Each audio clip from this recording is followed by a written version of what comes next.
Tunay na pagkatao ni Jimmy, ikinagulat na marami. Sir Jimmy, ganito pala kayaman? Isang nakakagulat na twist sa viral road rage issue sa pagitan ng lady rider na si Yana Botovlog at driver ng pickup truck ang gumulantang sa netizen.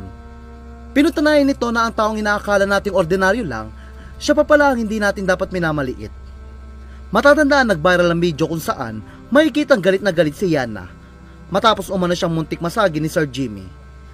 Ayon kay Yana, hindi umano tumitingin sa paligid at gumagamit ng side mirror as signal light si Sir Jimmy.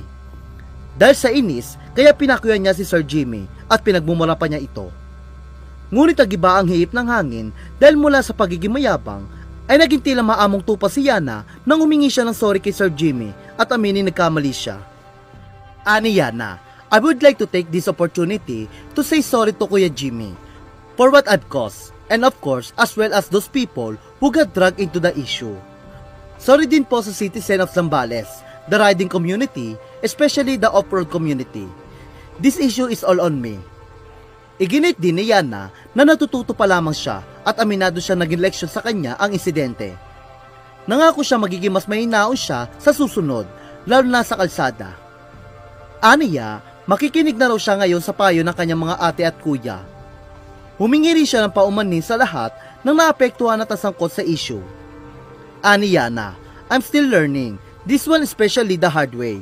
I promise to be more patient next time, especially on the road.